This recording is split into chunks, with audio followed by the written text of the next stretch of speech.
What are your favorite episodes of My Existential Crisis? The ones where you're not on. I'm sorry. It was right there. I had to go for it. I'm kidding. No. I couldn't even say it the full way because I felt so bad about it. That's real rough. No. I think my favorites are... That's a hard question. What made you think of that, asking that? Yeah, I was wondering it today because I thought it'd be fun to bring up at the podcast, see what your favorite episodes are. Top 3. Watch Mojo. Top 10 episodes of My Existential Crisis. Oh, gosh. I think... That's a first. Get the hell out of here. I don't know. I don't know if I could choose, honestly. Okay. Well, forget I asked. No. What about you? What are your favorites? I love doing the cryptid beauty pageant. Okay. I was a big fan of doing that. That is your favorite. I can't choose all episodes that are just mine, obviously. You could. I really enjoyed, which one was it? It was the Third Man episode. I enjoyed that one quite a lot. Yeah. All the bullshit or no shit episodes. I think that's a pretty good concept. Yes. I also really had a fun time with the Himalayan Book of the Dead. Yeah. That was fun too. Really yeah. Good. That was trippy. I would also agree with the bullshit or no shit. I was literally just thinking about that last night when I was wrapping things up here. Like that would be, I had a couple ideas for our next bullshit or no shit episode. Yeah. So what are yours? I liked... It's an easy question. I know. And your answer? I think I like the ones that I do the deep dives on because I feel like I'm probably more passionate about them because I've done so much research into them. Mm-hmm. So like the Suzanne Savakis one, like I watched that documentary like twice and then like did a bunch of research on top of it. And it's just an awful story in general. The one with, what's her name? The one where she got she thought she was abducted by aliens. She was just being abused by like that. Oh yeah. The Mormon one. Oh, what's her name? And there was a movie about it. I don't remember her name either. Shit, that one. I feel so shitty that I don't remember her name. I don't remember her name either, but yeah, that's pretty fucked up. You don't remember. How do I even find that? No, John Bonet. It was after that. While you're looking, listeners, what are your favorite episodes? Feel free to say them out loud. I'd love to know. In your car or your workplace. And we'll take a second to listen to you. And it's silence. Nobody is saying anything. Oh, the murder of Robert Wone. That one was good. Mm-hmm. Was it the Broberg? Was it Jan Broberg? Yes. Yeah. Broberg. It was Jan Broberg. Yeah. Good memory. Thank you. I feel like an asshole. Jeez. But thank you. Yeah. 100%. Yeah, that one was probably one of my favorites just because how fucked it was. Yeah. I think it's good at moments like this, we're past 50 episodes by now, to just take a second and look back and really appreciate the hard work that we put into this thing. Yeah. And truly. Hours. Yeah, a lot of hours. And just, take some time to appreciate everything. Yeah. I agree with that. All right, done. Now that's over with. So what's new in your life? Nothing crazy, but Dylan. Yeah. You got a birthday coming up. I do. Lordy, look who's 30. It's me. It's you. Yeah. Beer, beer, beer. Turning 30 years old, and I feel like I'm not even 40. Yeah? Yeah. Good. Yeah, I'm feeling how you're supposed to feel. Probably my late 30s, I'm feeling, but that's fitting though. Yeah. Technically I'm not feeling like I'm 30. I'm feeling worse. Oh, no, I'm feeling good. I am ready for this next chapter of my life. People say that your 30s are the best years of your life. And look at you. And to them I say, you can have them. I'm very much looking forward to all the adventures yet to come. Amazing. Yeah. Do you have any plans? New decade, same me. I gotta say, real quick, before I ask you about your birthday plans. Yeah. When you say shit like that, new decade, new me, or like a lordy, look who's 30 or something. You sound like you should be doing stand-up in the 1950s with a ventriloquist dummy. Yikes. I actually do have a stand-up routine. Would you like to see it? Wait, actually? Yeah. Get the hell out of here. No, I know what you're going to do. No, I have a stand-up routine. Would you like to see it? Yes, Dylan, I'd like to see it. And there it is. Dylan stood up. I knew it was coming. Yes. So the joke doesn't land as well if you're anticipating the punchline. Or if, there's no camera for you to see Dylan stand up. I just have to listen to me tell it. Yeah. But tragic. Yeah, it's nice. I am very much the best that I've ever been. Yay. I'm fully self-actualized. I would say that. You look like you're thriving. Truly, I am ready to detach from my moral shell and transcend into the ethereal plane. Okay. And just live out the days on some astral beach somewhere drinking a margarita. That sounds fantastic. San Junipero. Have you seen that? Yes, I have. It's a very good episode. The first thing that's my favorite Black Mirror episode. That's also my favorite episode of Black Mirror. It's very good. It is. But that's basically what Dylan just described. Yeah, brilliant Chilling concept. on an astral beach with a cocktail. Yeah, it doesn't sound too bad to me until they shut the servers down. Yeah. And then you just disappear out of existence. But do you know that you disappear, or do you just disappear? I don't think you know, because That's you the thing, wouldn't it's have like the death. capacity. Because like my friend once told me, like, why are you afraid of death? And I'm like, well, because like that's terrifying. The idea of not existing is terrifying. And she was like, but you wouldn't know. Yeah, I don't think we have to worry about it. Yeah. Because we're all dead anyway. Non-existence as a concept doesn't exist. Yeah. So it's kind of like a redundant self-eating idea. Yeah. Where it doesn't matter as an abstract concept work, because nothing by definition does not exist. Which is one of the biggest drivers behind my personal belief in an afterlife. Yeah. It's because when people say nothing happens after you die, I'm like, can you elaborate? But how? Yeah, how? But turning 30 is going to be great. Getting dinner with my parents. They're coming into town. Amazing. Took off Friday. Mom and Pop Burger. The Mom and Pop Burger themselves. Wait, you're leaving on Friday? You're taking off on Friday? Yeah. Oh. Yeah. But going to be having a little cryptid tournament on Thursday, which I'm very much looking forward yes. to. And then Saturday, I'm just going to relax, maybe go to my favorite local bookstore, my favorite local dive bar. Yes. And just be me. I love that. As 30. That's amazing. Yeah. Look at you. Look at me. Thriving. How are you doing? I'm great. Yeah, I could tell by the look in your eyes. There's just a lot going on up here. Okay, so I had a call with my psychiatrist today. Were they expecting it? Yeah, they were. Actually, I was 2 months late because I missed the last one. And they actually called me to, like, when I was supposed to be having it, they had actually called me, like, hey, like, you're supposed to be here. Yeah. Like, it's a telehealth appointment, too. I could have just, like, logged on. Sure. But I was so anxious that I just ignored the call. Ah. Yeah, I was so anxious, which also did not help because I really needed to see my psychiatrist for said anxiety. Yeah, honestly, it's okay if you miss things with psychiatrists. What was happening there? First of all, I just have to, just the irony of, like, forgetting an appointment for my ADHD.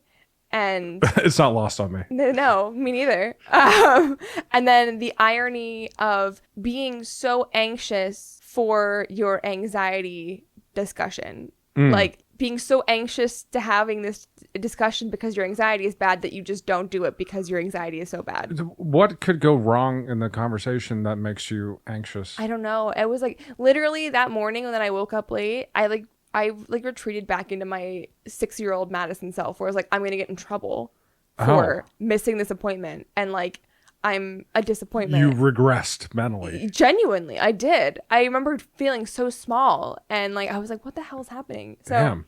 That was February. Hey, all that progress you made? Fuck it. Basically. And then today, my ADHD has been not great. I've been very forgetful. And he was asking me questions. And I was answering honestly because, like, it's a doctor. Why would I not answer honestly? Like, how are you sleeping? How are you eating? How much are you working? Like, all this and that. I'm like, all of those things are not going great. And he's like, well, that's probably why. It's probably not ADHD. You're probably just burnt out. And I was like, I guess when you put it that way. You feeling burnout?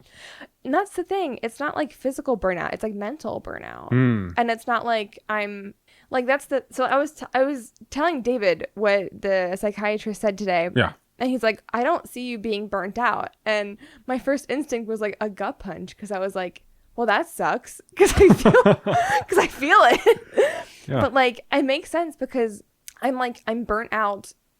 I'm putting all my effort into work and like the things that I'm doing, that whenever I come home and I'm just trying to like live daily life, I have no energy or mental capacity for that thing. Does that make sense? It does, yeah. Yeah. Do you have like a daily hobby that you can throw yourself into that revitalizes you, that charges your battery? Like all my hobbies, they seem outward facing. Yeah, and I don't want to say they drain me, but it's not that they drain me in a bad way. They drain me in a good way, but like it's not like a rejuvenating thing. Yeah. Like the rejuvenating hobby that I have is taking a nap. That is not a hobby. It's a hobby. Hey, what are some of your hobbies? Napping, sleeping, going to bed. And that's also like what I was talking to my psychiatrist about. He's like, how are you sleeping? And I said, actually, more than I probably should be sleeping. Like, I take a lot of naps. And he was asking me, like, how long? And he was saying that, like, well, like, the amount you're sleeping is actually, like, still within the normal range. And I'm like, Doc, if you say so. But, like, Do you call him Doc? I hope so. I don't. If he's listening, I hope he doesn't. But he might be. I forget. But, yeah. That's where my brain's been at. It sounds great. And honestly, I don't think there's anything wrong. And that's the thing. Well, that's the thing, because I'm so used to being busy all the time. That is my normal. And then I was thinking in the car literally today, and I was thinking, every time we record a podcast, Dylan asks me, how you doing? Yeah, how you holding up? And I'm like, What do you mean? I'm holding up great. And then the concern in your voice and your face always just startles me. I just got to check in, I'm like, why? What do you mean? I'm great. I have like mascara running down my face. No, I believe you. I'm fine. 100%. Yeah. That's kind of a tough one, And it's like a lot of it is self-inflicted. And I say a lot of it is, and I think most of it is, because like my mind has like the scramblies. Like, haven't heard that term. Like, are you an omelet? Yeah, kind of. Like I felt so stupid. And that's not a him thing. It was a me thing. He was like, have you ever heard of mindfulness? I'm like, of course I've heard of mindfulness. That is such a patronizing question to ask. Have you heard of mindfulness? It's like, no, what's that? Well, I was literally born right before this call. What is mindfulness? But I felt fucking stupid though. And it was not his fault. He was just trying to inform me, and he did a great job of it. But like, then he's like describing like being mindful and being present. And I'm like, yeah, I know what that is. And then he's like, well, do you do this? Well, do you do that? And I'm like, well, no. And he's like, okay, well then you should practice those things. What things was he suggesting? Like journaling? No, God like forbid. things that I already do in very small batches, but like doing them more frequently throughout the day. Like more napping. Actually, kind of. Hey, if you're never awake, you're never sad. That's not true. Do you not have nightmares? No, not really often. Okay, well, you don't live in my brain. It's a nightmare happening every night in this ish. Damn. Maybe there is a problem. Yeah. But gosh. Anyway. So he was recommending doing things in smaller amounts? Yeah, but like mindful in terms of like really focusing on being present. Like if you're driving in a car, like turning music off, like not having anything on, like going back to your five senses, because so much that's going on in our brain is so abstract, and that's exactly how I feel. There's so much happening and it's not tangible, and so it's just like going back to your five senses. Yeah. But then like going back to like something that you can tangibly control. Yes. Helps to like ground you. Yeah. The doctor is like, have you heard of the five senses?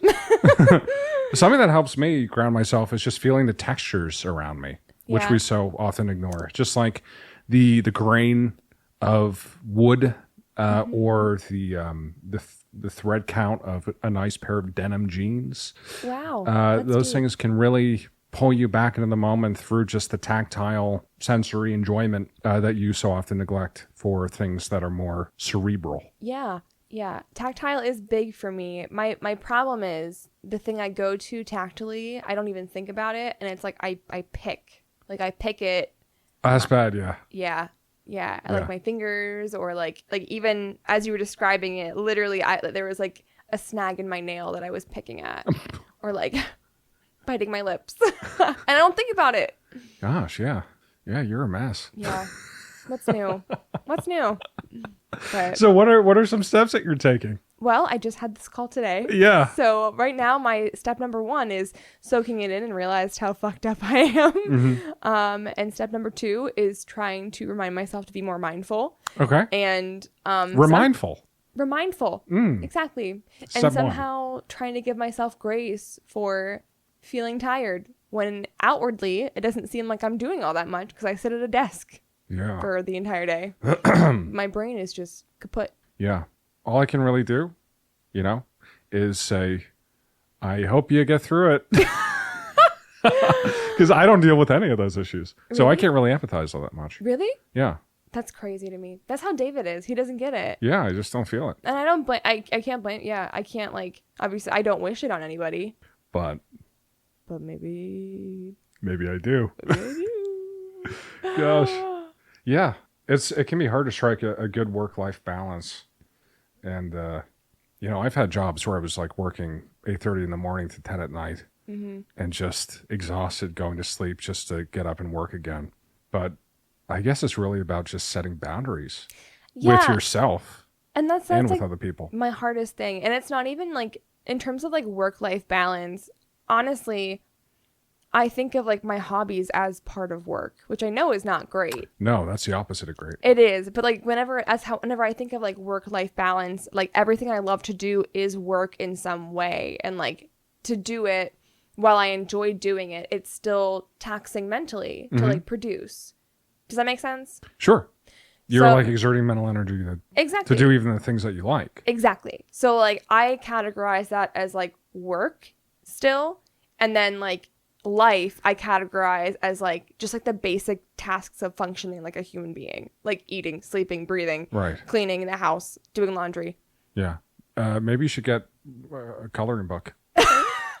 I actually have one, Hey. an Ariana Grande coloring book. Okay. Work on that.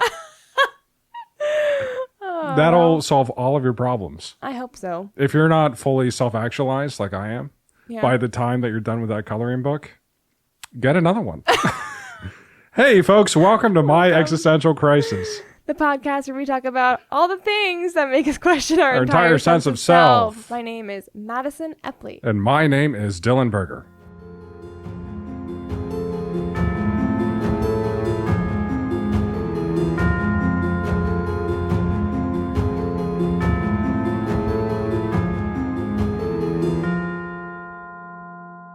This is part 3 of the John Wayne Gacy story. And Dylan, do you want to give us a quick little rundown of where we left off last time, what you remember? Sure. So from what I remember, John Wayne Gacy had led the cops on a silly little chase to the graveyard where his father was buried. The cops were worried that he was going to kill himself, but he did not. He went to his father's grave and was collected there by the police, not because of any specific crimes he committed toward people, but because of the marijuana that he'd given a gas station attendant. That's a great summary. Cool. Amazing. That's what I'm here for. That was fantastic. So yeah, that's where we left off. So the police now have him, and And the story's over. that was it. Sorry, I had it outlined. Justice wins. Okay. Yes. So, the police get their search warrant in order, and they head to John Wayne Gacy's home. They found that John Wayne Gacy had unplugged his sump pump, which flooded the crawl space that they were suspecting him of burying bodies in. Genius move. Yes. So they replaced the plug and waited for the water to drain, which caused a delay, but they could still get to it. Evidence technician Daniel Genty then entered the 28 by 38 foot crawl space, crawled to the southwest area, and began digging. And within minutes, he uncovered putrefied flesh and a human arm bone, a body way too decomposed to be pieced. Jesus, how did it get there? Who knows? Was that an actual question? No. No, not at all. I don't know, man. So yeah, it was way too decomposed to be pieced. So they're like, hey, I think this place is full of kids. And that's a direct quote. That's fucking wild. Yes. So they start digging all over. The police photographer then uncovered a patella in the northeast corner. I love putting that on toast. It's fucking disgusting. Oh my gosh, patella. I'm never going to be able to eat Nutella again, Dylan. And I love Nutella. Oh, that's a damn shame. Then they soon uncovered 2 lower leg bones, all in different stages of decomposition. 2 lower leg bones. Where else would they be? All right, I'll stop. What the fuck is happening here? And again, all of these different body parts way too decomposed to be the boy that they're trying to find initially. As the body in the northeast corner was unearthed, a crime scene technician discovered the skull of a second victim alongside the body. Later excavations of the feet revealed a further skull beneath the body. So they were literally just stacked one on top of the next. Like literally like where your head is, you're laying on top of somebody's feet and like just stacked like that. Okay, I see. Crazy. So they returned to the trench where the first body was unearthed. They discovered a rib cage of a 4th victim, which just like further nailed down the scale of the murders. So after being informed that the police had found these human remains in his crawl space and that he would now face murder charges, Gacy told the officers that he wanted to clear the air. And so in the early morning hours of December 22nd, in the presence of his lawyers, he provided a statement which he confessed to murdering approximately 30 young men, all of which whom he claimed had entered his house willingly. Not that that matters. 30. Yes, Wow. 30. Some victims he referred to by name, but others he said that he didn't remember their names or he never knew them. He claimed that all of these men were teenage runaways or prostitutes, as if that excused it. And he said the majority of which he buried in his crawl space. He claimed to have only dug 5 of the graves in this location, and then he had his employees dig the remaining trenches so that he would have graves available. So they would literally just be digging graves waiting for bodies to be buried. When they showed Gacy a driver's license claiming to a Robert Haston, which had been found on his property, he said that he didn't know this individual, but admitted that this license was in the possession of one of his victims. So, I mean, put the pieces together. Put the pieces together. The pieces together. Fuck.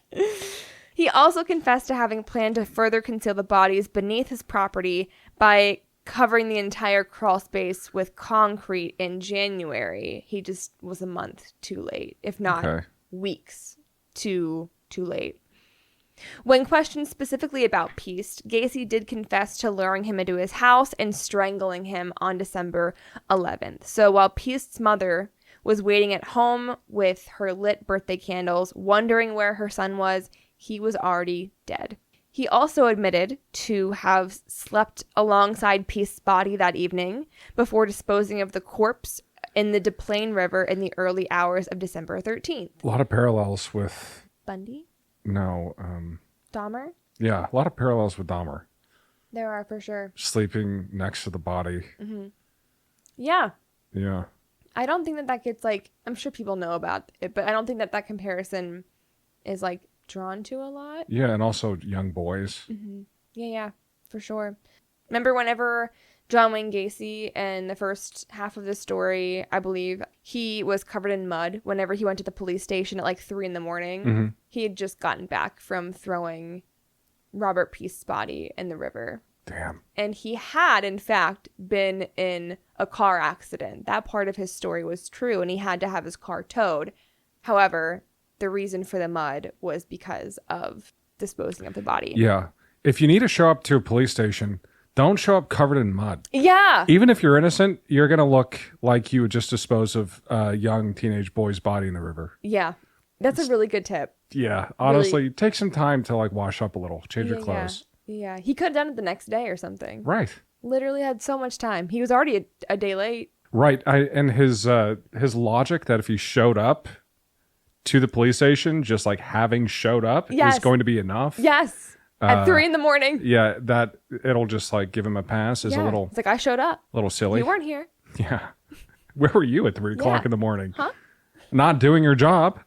Literally, that was his attitude. Craziness. So, accompanied by police, his lawyers, and his older sister, Gacy was driven to the I-55 bridge on December 23rd to pinpoint the precise spot where he confessed to having thrown the body of Robert Piest and 4 other victims into the river.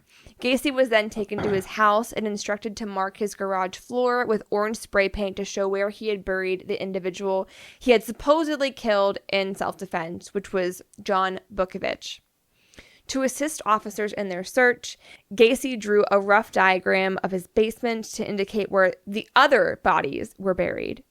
26 bodies in total were unearthed from Gacy's crawl space over the next week. 3 others were unearthed elsewhere on the property. He actually had like a barbecue pit that one of his workers had dug for him. And his worker had thought, like, this is pretty, you already have like a fire pit. Like, why do we need to have like a bigger, deeper one? This is pretty excessive.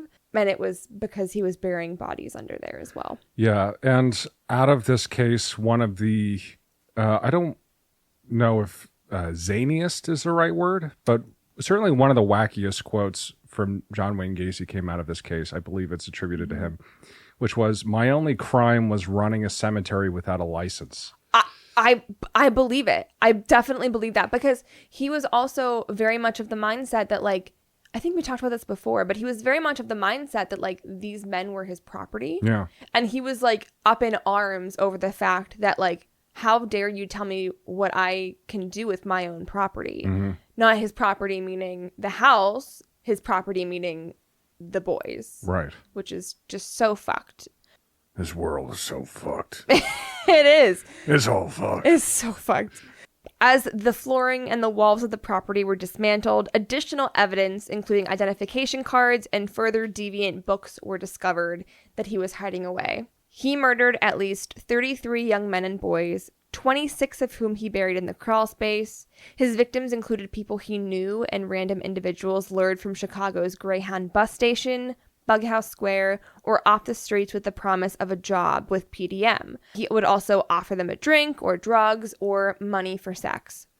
Some victims were grabbed by force. Others conned into believing Gacy was a policeman because he often carried a sheriff's badge and had red spotlights in the back of his car. He usually lured victims into his house, although on more than one occasion, Gacy had what he called doubles, where he killed 2 in one evening. Inside Gacy's home, his usual MO was to ply the youth with a drink, drugs, and just generally gain his trust in some capacity. He would then usually introduce his handcuffs to show off his handcuff trick on himself, show him how it worked, and then he would do it to them as well. He usually cuffed his own hands behind his back and then released himself with a hidden key, ta-da, and then he would do it to the victim, which he would then not release. Right. And then once his victim was restrained, he would then proceed with rape and torture.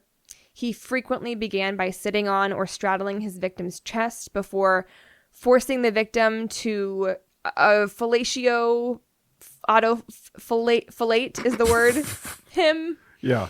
Gacy then inflicted acts of torture, including burning cigars on the boys, making his captive imitate a horse as he sat on their back and rode around.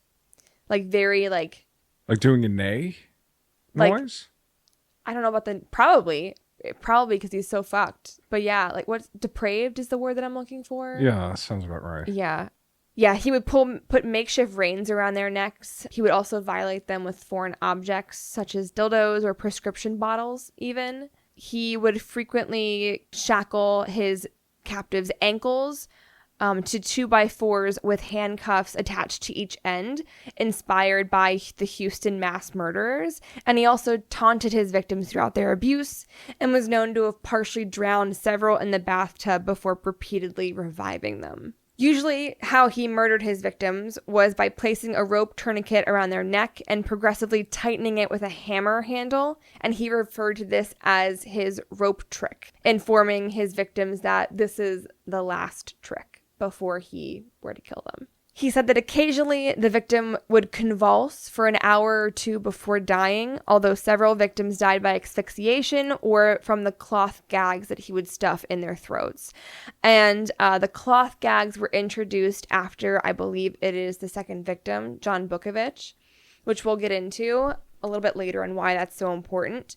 So, except for his final two victims, all were murdered between 3 a.m. and 6 a.m. in the mornings, and he usually stored the corpses under his bed for up to 24 hours before burying them in the crawl space. And he would often pour quicklime on the crawl space to hasten up the decomposition.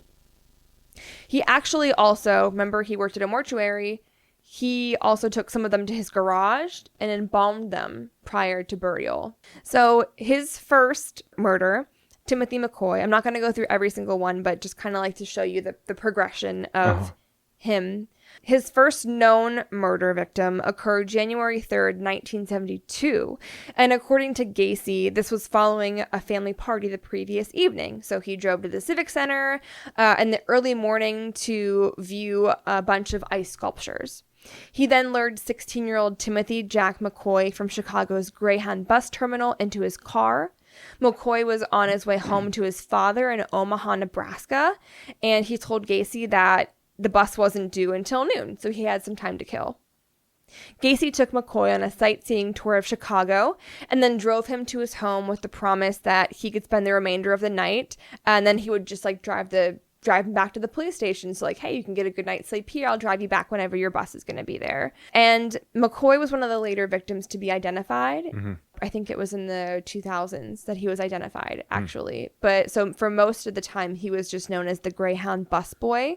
Gacy claimed that he woke early the following morning to find McCoy standing in his bedroom doorway holding a kitchen knife. So Gacy said that he jumped from his bed and McCoy raised both arms to gesture that he was surrendering. And in doing so, with the knife in his hand, he accidentally cut Gacy's forearm. Well, Gacy disarmed McCoy. He banged his head against the bedroom wall and kicked him against his wardrobe.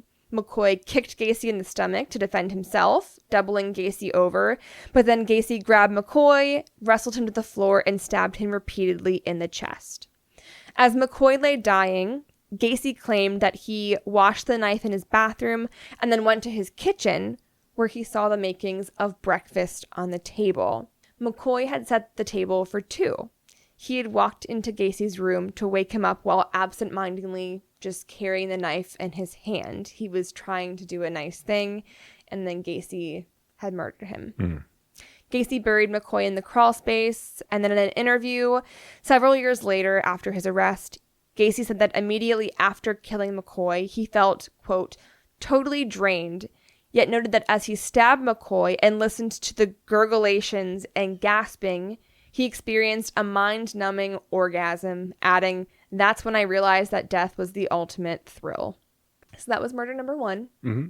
Murder number two, he said that he committed this murder also in January, but in 1974. This victim still remains unidentified to this day. And he was strangled and placed in the closet of Gacy's home before burial. And this is where he learned to stuff rags in his victim's mouth, which is then how they would sometimes die, which is because he said that bodily fluids leaked from the victim's mouth and nose, which is common to have happened, and it stained his carpet. And he was really upset about that. So after that, he would regularly stuff rags, victims' own underwear or a sock, into the mouths or any other like orifices of the victims to prevent leakage in the future. John Bukovich was the next victim that we know of. On July 31st, 1975, he disappeared. He was 18 years old. His car was later found abandoned with his jacket and wallet inside and the keys still in the ignition. And the day before his disappearance, Bukovich had confronted Gacy over outstanding back pay. He owed him money. Bukovich's father actually called Gacy after his son's disappearance, and Gacy said that, I'd be happy to help search for your son. I'm so sorry that he seemed to have run away. And when questioned by police, Gacy said that Bukovich and two friends had arrived at his house demanding the overdue pay, but they reached a compromise and all three had left. Over the following 3 years, Bukovich's parents called police more than 100 times, urging them to investigate Gacy further, and that obviously did not happen. It might have helped prevent many other deaths had they taken it seriously. Yeah. Gacy later admitted to seeing Bukovic exiting his car, waving to attract his attention.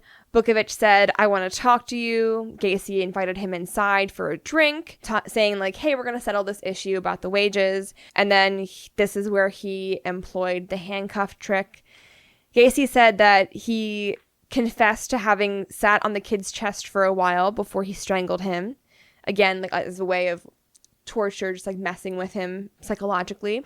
He then stowed Bukovic's body in his garage, and he intended to bury him in the crawl space, but his wife and stepdaughters returned home earlier than expected. So Gacy buried him in the concrete floor in the garage. We get pretty grim on this show, but this is definitely up there. Yeah. Yeah. Probably like top 5. It is definitely up there. This next part of the years, these are called the cruising years, is what he would call it. As the business expanded, Gacy admitted that he would increase the frequency of his excursions, mostly looking for sex or other favors like that. And this is where he committed most of his murders between 1976 and 1978, since he lived alone after his divorce. He remained very civic-minded. Several neighbors noticed behavioral changes, though, after his divorce, including seeing him keeping company with young men, hearing his car arrive or depart early in the morning, or seeing lights in his home switch on and off in the early hours. One neighbor later recollected that for several years, muffled, high-pitched screaming, shouting, and crying had repeatedly awakened her and her son in the middle of the night or the early morning. And she identified these sounds as emanating from a house adjacent to theirs, but they didn't know exactly where it was coming from. Mm-hmm. 1 month after his divorce was finalized, he abducted and murdered his next victim. Hold on. There's a lot here. I can just name the names. Daryl Sampson was 18 years old.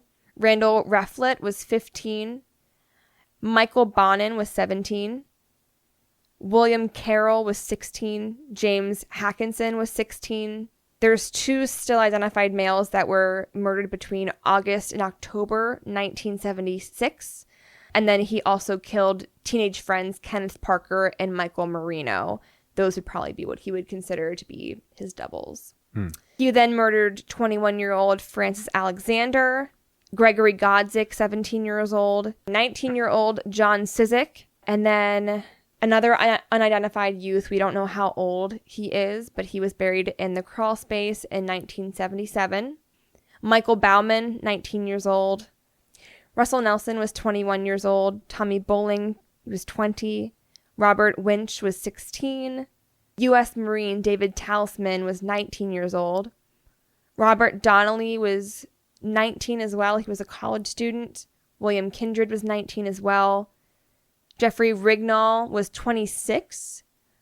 Oof, that was rough. Okay, so after all of these victims, in March 21st, 1978, Gacy lured 26-year-old Jeffrey Rignall into his car.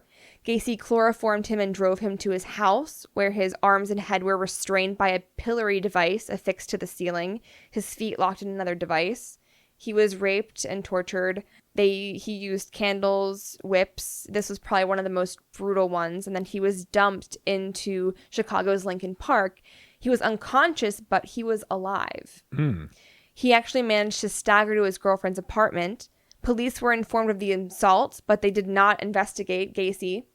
Again, Rignall was able to recall the Oldsmobile, the Kennedy Expressway where he lived, and particular side streets where he lived. He was able to point all of these things out.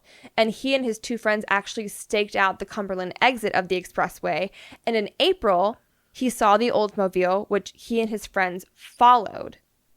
Gacy was arrested in July of that year, and he did face trial for assault and battery against Rignall, but nothing else. And apparently that didn't either get out or it didn't lead police to him for other investigations. I don't know what happened there. Seems pretty incompetent. Yes, I think that's just the long and short of it.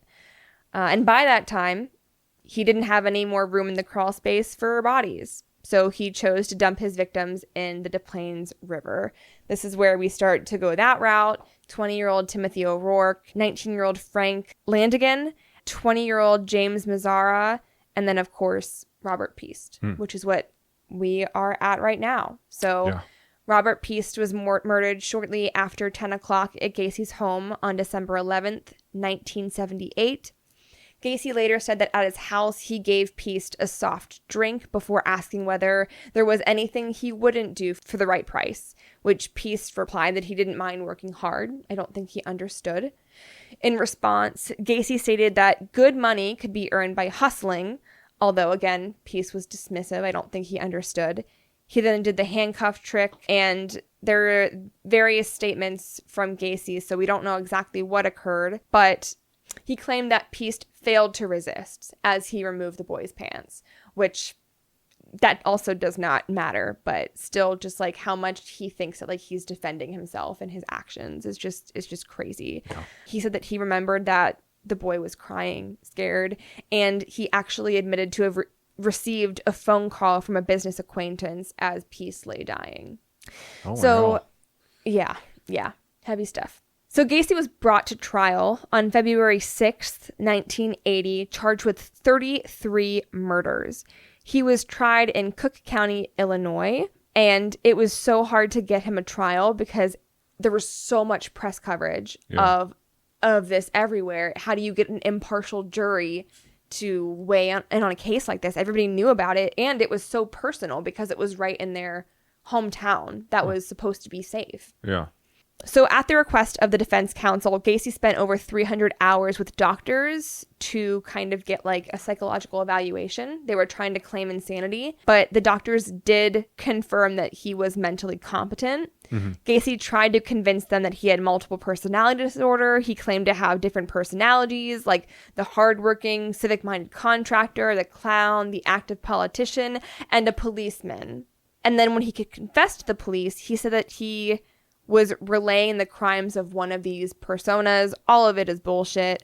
Because they were trying to get him off the hook for the insanity defense, all of this mental health evaluation was really crucial and critical. There were conflicting psychologists who said that he did actually he could be deemed insane, and there were other ones that said that he could be deemed completely competent and like knowing exactly what he was doing. So it went back and forth. It was a lot, but at the end the judge did find that he was mentally competent to stand trial. During the final arguments on March 11th, prosecuting attorney Terry Sullivan outlined Gacy's history of abusing youths, saying that John Gacy has accounted for more human devastation than many earthly catastrophes. I tremble when thinking about just how close he had come to getting away with it all, which is so true. If it wasn't for the whole Robert Piest investigation, where he slipped up, he might have. Or just the heat turning on. Yeah. When the police were in his home. Yeah. So many coincidences. By the way, allowing the police in your home when you have that many dead bodies in your crawl space. So fucking cocky. Just so narcissistic. Yeah. Just thinks he can get away with it all. Well, the jury deliberated for only 1 hour and 50 minutes. Right. A very shocking short amount of time for a case with 33 charges of murder. Gacy was found guilty of 33 charges of murder. He was also found guilty of the sexual assault and taking indecent liberties with a child, both in reference to Robert Piest. At the time, his conviction for 33 murders was the most for which any person in U.S. history had ever been convicted. And in the sentencing phase of the trial, the jury deliberated for more than 2 hours before sentencing him to death for each of the murders that he committed. So it took longer for the jury to decide what to do with him than it did whether or not he was guilty. Yeah. So whenever he was sentenced, he was transferred to Menard Correctional Facility, where he remained on death row for 14 years. He ended up helping this author publish a book called Buried Dreams, which is where I got some of these quotes from. I'm curious. Do you believe in the death penalty? I think we talked about this before. Maybe briefly. It's so difficult because like if you get it wrong, you get it so wrong. Yeah. But like I do think that there are cases in which like the Jan Broberg case, that bastard deserved to die. He did not deserve to have another day on earth where Yeah. he could, I think the question becomes, do you really trust the system to get it right every time? and then I don't. Yeah. That's the thing. That much I don't. That's where I wish Batman would come in and just fucking kill people. Yeah. Hold on. You want Batman to come in and kill people? Yeah. Yeah? Kill the bad people. The Bat people. The bad people. Wait, hold on. Right. I forgot how big of a Batman fan you are. You rarely talk about it, but... That's just the first thing I thought of. I don't know not sports. I don't know superheroes. Listen, I don't know sports either. I don't know anything. But yeah, it's a difficult question to answer because, some people do seem like they should be, Yeah. I think what infuriates me the most about it is the people who, and I mean, who am I, right? Madison. Yeah, I'm Madison. The people who I would see as most deserving of it are usually the people who get away with it or hardly get any time for it. And then there's Making of a Murderer. You see that show and you're like, there are so many things, regardless of whether or not the evidence that is presented is not enough to conclusively convict at least the nephew. Right. At the very least, you have this young boy who is put in an interrogation room where the police lied to him and he already, had social issues and I think he was on the spectrum or is thought to have been on the spectrum of some kind. And how is that his confession there that you led him into saying acceptable evidence for a death penalty charge? It isn't.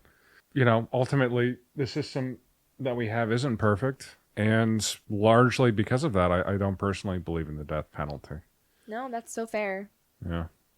I think that's so valid. It's rough. And I think that what you say that it comes down to is 110% right. It's not a matter of whether you think some people just should not be on this earth anymore, but do you trust the system to enforce that? And I certainly don't. Yeah, well articulated. Yeah. Yeah.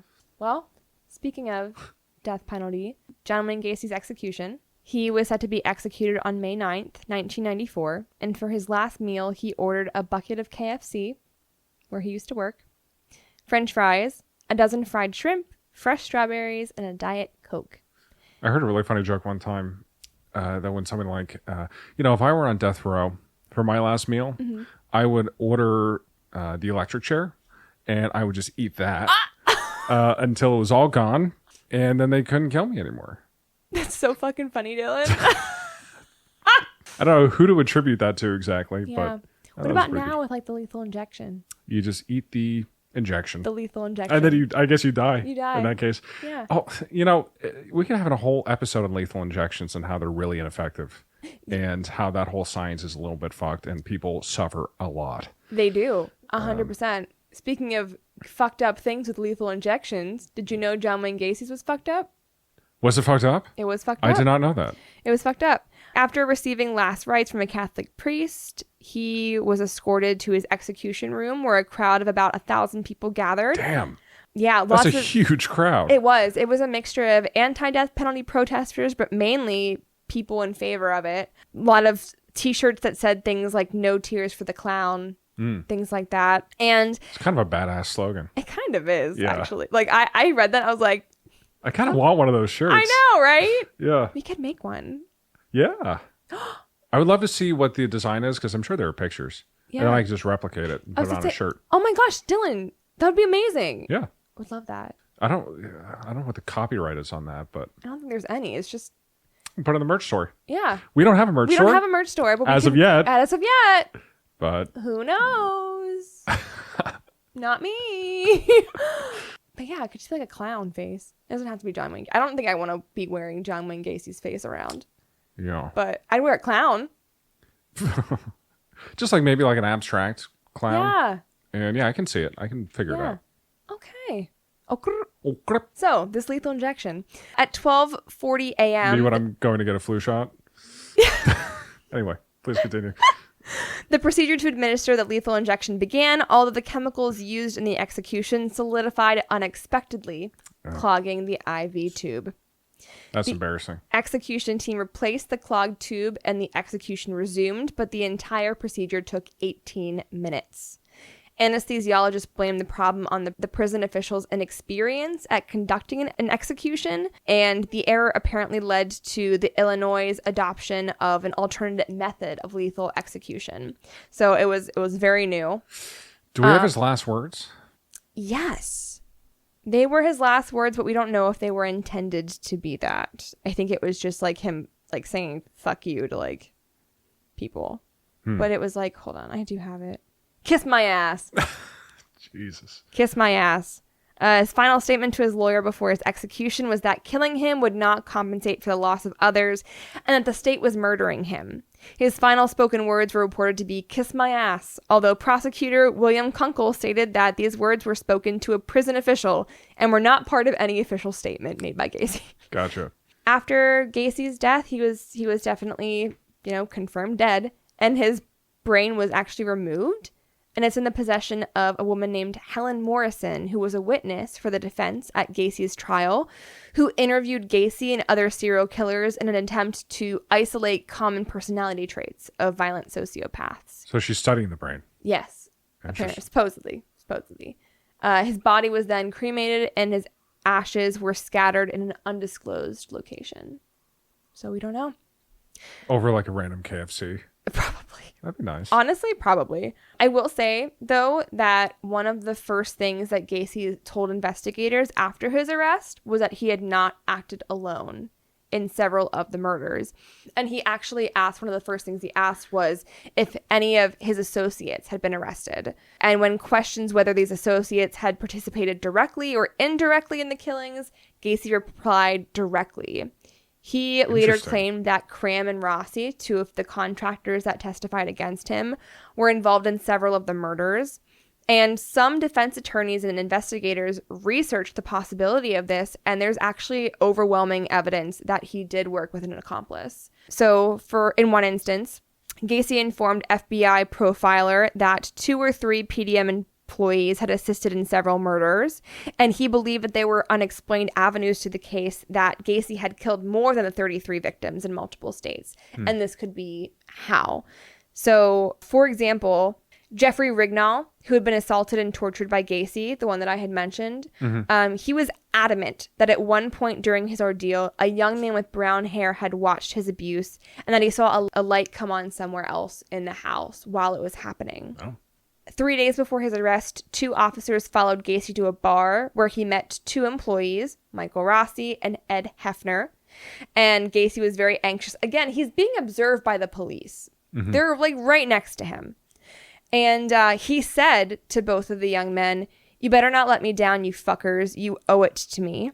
The officers then overheard more hushed conversations between Gacy and the 2 men, during which Rossi asked Gacy, "And what? Bury like the other 5?"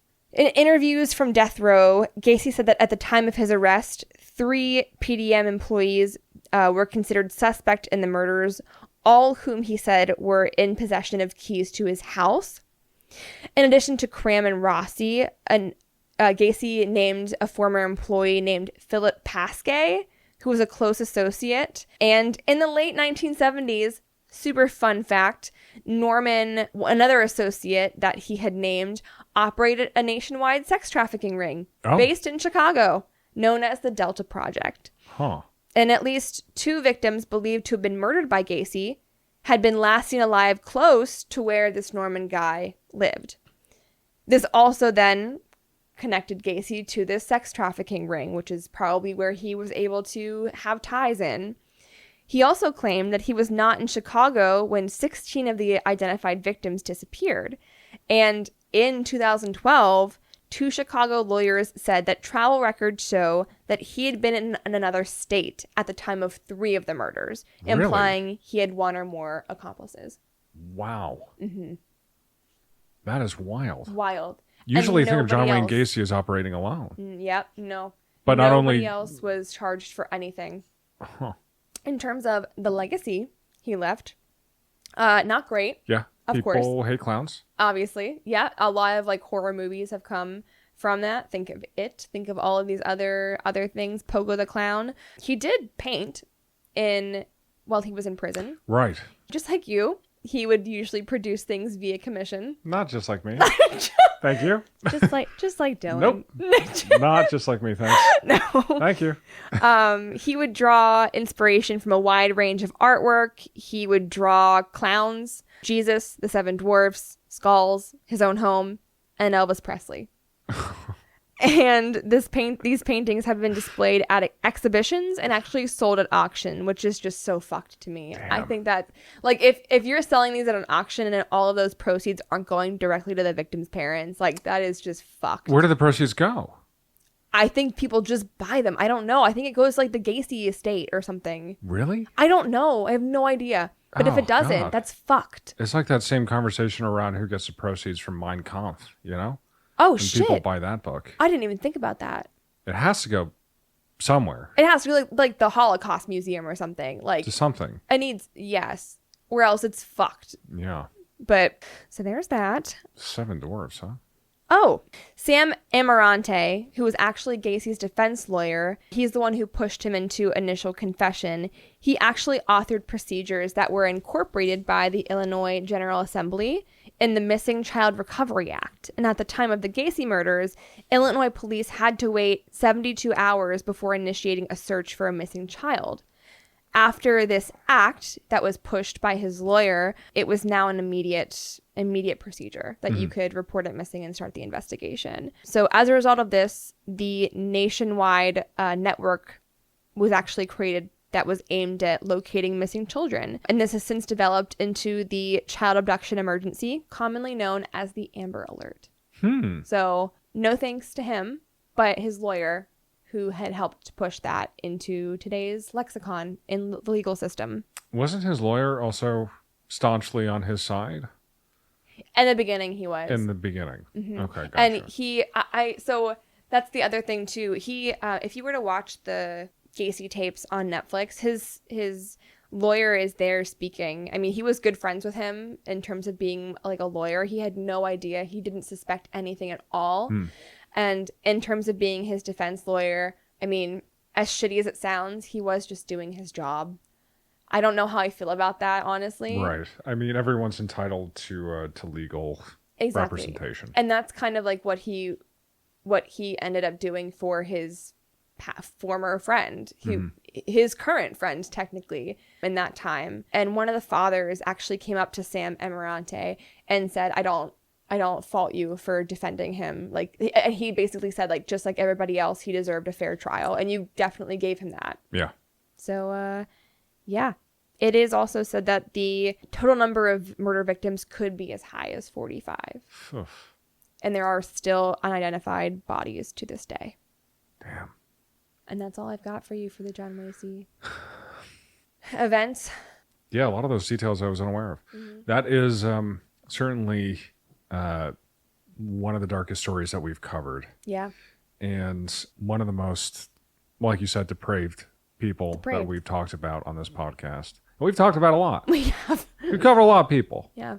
Who aren't good. Yeah. People. Yeah, having reflected on everything that you've written, all 30 pages. All 30 pages. What are your personal takeaways from this? Like, do you have a greater sense of the human condition or what people are capable of, or I think so. I think I learned a lot from this case, and it made me think about a lot of things, like how you mentioned, even just like the ideas around like the death penalty, or like in terms of like so many things. Honestly, like back in this day, like the social biases and this, like men were not. The same thing happened with Jeffrey Dahmer. Like men were not thought to have been quote unquote weak enough to have been preyed upon like this. Please do not take that as me saying that. That's just, like, you understand what I'm saying. I'm going to edit it out of context. Okay. Yeah. Cool. Awesome. Love that for me. You got it. Yeah. Same with, like, Robert Hone. Like, there's this era of homophobia, especially within this age, that, like, either these people were asking for it or they deserved it or they're not worth finding because they're a certain type of way. Even, like, in John Gacy's defense and confessions, he's saying basically that, like, oh, they were prostitutes. Oh, they were runaways. Oh, they were this. They were that. They were not worth being alive. Yeah, I mean, you see it time and time again with cases like this where it's just a combination of prejudice and police incompetence. Yeah. And we like to think that it's gotten better. And maybe, to give some credit to law enforcement, it probably has gotten a little bit better. Yeah. But there's still a long way to go. Certainly there is. And who's to say how many John Wayne Gacy's have been prevented since then? It's true. And who's to say how many people like Israel Keys are still walking around? Uh-huh. Well, thank you very much, Madison. You're welcome. Thank you for indulging my 3-part John Wayne Gacy tale. Oh, that was very interesting. Yeah.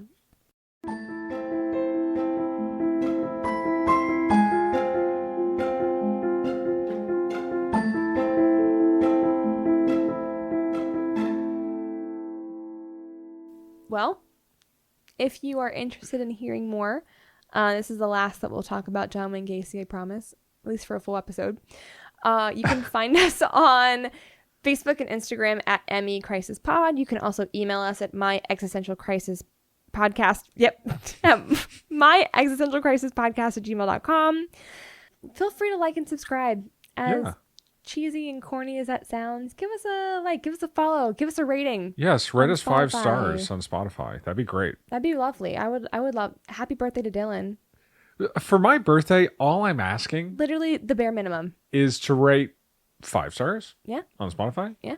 To subscribe on YouTube. Mm-hmm. And to also check me out on Instagram at MarblePoke. Yeah. And just keep staying tuned, folks. Yeah. Keep staying curious. Keep staying curious. Bye. Bye.